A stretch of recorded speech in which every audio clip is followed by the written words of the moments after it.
paz do Senhor.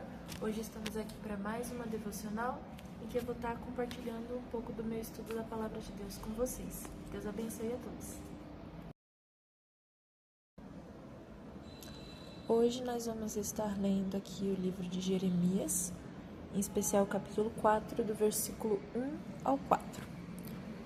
Se voltares, ó Israel, diz o Senhor, para mim voltarás, e se tirares as tuas abominações de diante de mim, não andarás mais vagueando. E jurarás, vive o Senhor, na verdade, no juízo e na justiça, e nele se bendirão as gentes, e nele se gloriarão. Aqui, Israel está em um momento que ela está em pecado contra o Senhor, e Deus levanta o profeta Jeremias para exortar o povo de Israel a se arrepender e voltar dos seus maus caminhos. Aqui, na primeira parte do versículo 1, se voltares a Israel, diz o Senhor, para mim voltarás. Isso mostra o amor que Deus tem por nós, apesar dos nossos pecados. Porque se Deus não se importasse conosco ou não nos amasse, Ele poderia nos destruir na hora, devido aos nossos pecados, porque seria isso que mereceríamos, ou Ele poderia ignorar e não falar nada a nós sobre os nossos pecados e simplesmente nos deixar caminhar em rumo à condenação. Mas, por se importar conosco, Ele nos corrige, porque, como diz em Hebreus, o Pai corrige o Filho a quem ama. E Deus ama a Israel nessa passagem e a nós também, por isso muitas vezes Ele nos corrige e a correção no momento dói, mas ela produz frutos de justiça. E, além disso, Deus disse que se eles voltarem, se eles ouvirem a correção, eles vão voltar para o Senhor. O que nos leva à passagem, por exemplo, do filho pródigo. Quando o filho pródigo está retornando para a casa do pai, ele está com a ideia na cabeça de que ele vai voltar como um servo. Mas quando o pai o recebe, ele o recebe como um filho.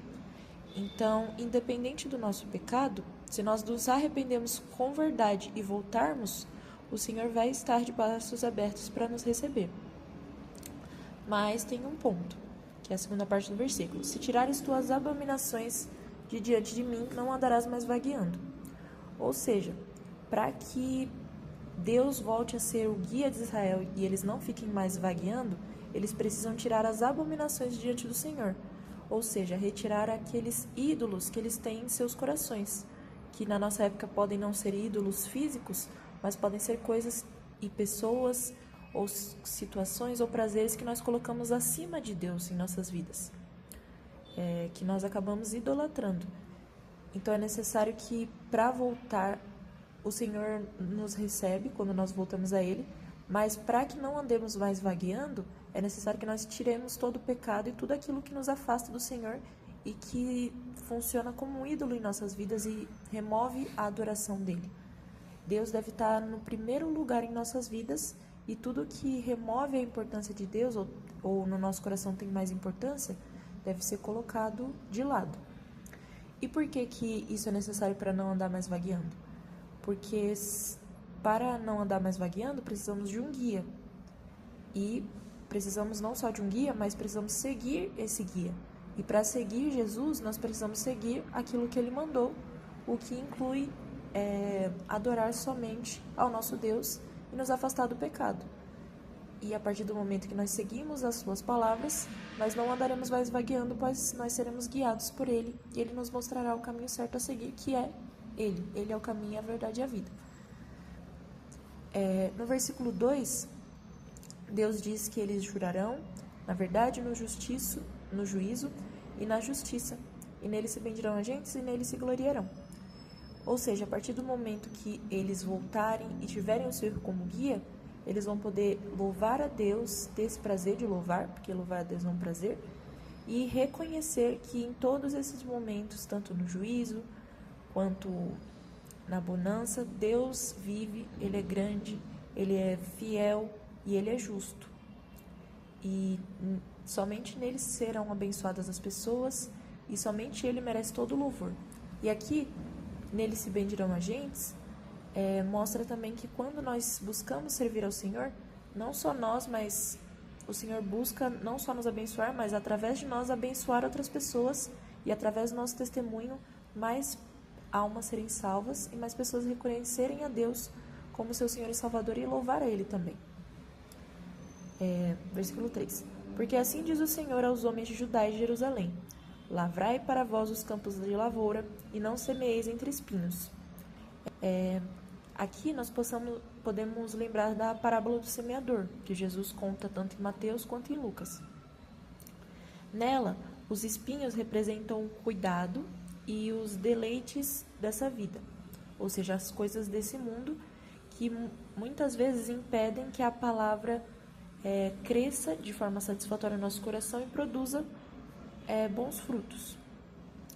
Ou seja, aqui Deus diz que não adianta a Jerusalém só receber a palavra, eles precisam preparar os seus corações para que a palavra cresça e eles sejam verdadeiramente transformados.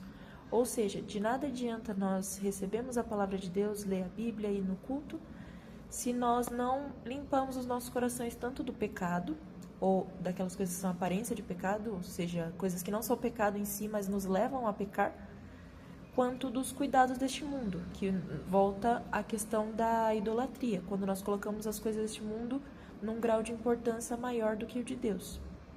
Pois essas coisas vão acabando impedindo a palavra de crescer nos nossos corações.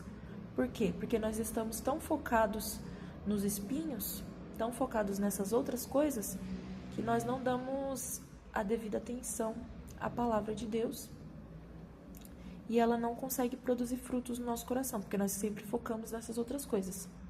Pelo menos essa é a minha interpretação desse trecho.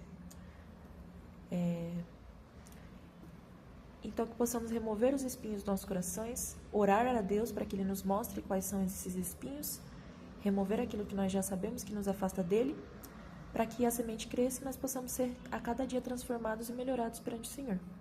E o versículo 4: circuncidai-vos para o Senhor e tirai os prepúcios do vosso coração, homens de Judá e habitadores de Jerusalém, para que a minha indignação não venha a sair como fogo, e arda de modo que não haja quem a apague, por causa da malícia das vossas obras.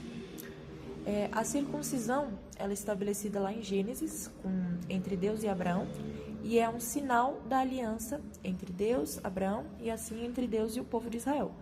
Todos os homens, tanto estrangeiros, quanto servos, quanto nativos de Israel, eram circuncidados. E isso era um sinal daquela aliança, e quem não fosse circuncidado deveria ser afastado do povo, era expulso do povo, porque quebrou a aliança com o Senhor. Aqui, a circuncisão pode representar 3 coisas. Primeiro, é a necessidade de nós termos uma aliança, um compromisso com o Senhor, o que exige também um relacionamento com Ele. Nós não podemos querer ter vários deuses, várias coisas ocupando o primeiro lugar de nossas vidas. Nós devemos criar um compromisso verdadeiro com o Senhor e nos comprometer a segui-lo, a obedecê-lo e a dedicar toda a nossa vida a Ele. Não devem haver planos B, ou C, ou D na nossa vida. Deus deve ser o nosso único caminho, a nossa única verdade, a nossa única vida. Segundo lugar, fidelidade e obediência, porque a circuncisão era um ato externo, pois os pais levavam as crianças para circuncidar e caso fosse adulto, a pessoa ia se submeter à circuncisão. Então, nós devemos todos os dias escolher nos separar, escolher nos manter fiéis ao Senhor e obedecer à vontade dEle, fazer a vontade dEle, que no caso aqui era a circuncisão, mas no nosso caso é obedecer aos mandamentos que Ele nos deixou através da Tua palavra. E por fim, a circuncisão é um ato de separação, tanto que quem não era circuncidado era expulso do povo. Isso diferenciava Israel dos outros povos. Então nós devemos nos separar unicamente para o Senhor e não querer nos tornar iguais às coisas deste mundo, às pessoas desse mundo.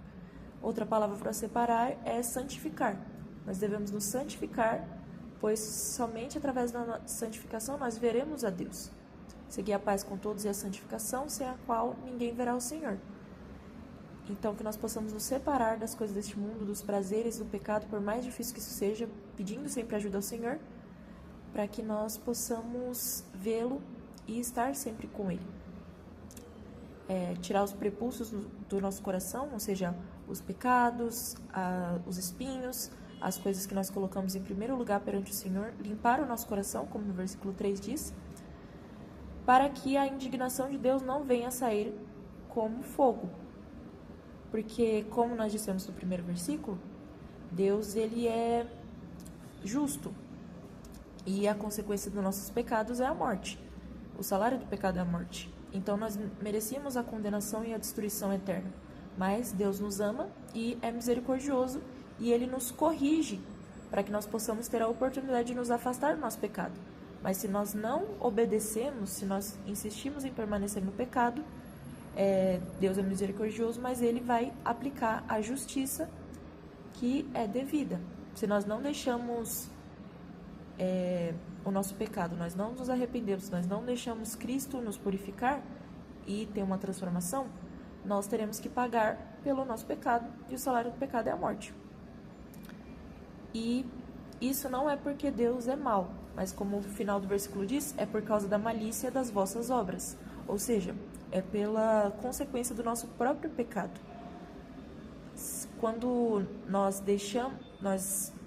pedimos perdão e deixamos Cristo nos purificar, nosso pecado é pago pelo sacrifício de Cristo. Mas se nós não deixamos, nós mesmos vamos ter que pagar. E para nós essa dívida é impagável. E por isso nós acabamos recebendo a consequência da destruição eterna. Isso, que Deus abençoe a todos, que nós possamos repensar nossas ações, nos separar, nos santificar, buscar remover os espinhos do nosso coração e fazer sempre a vontade do Senhor.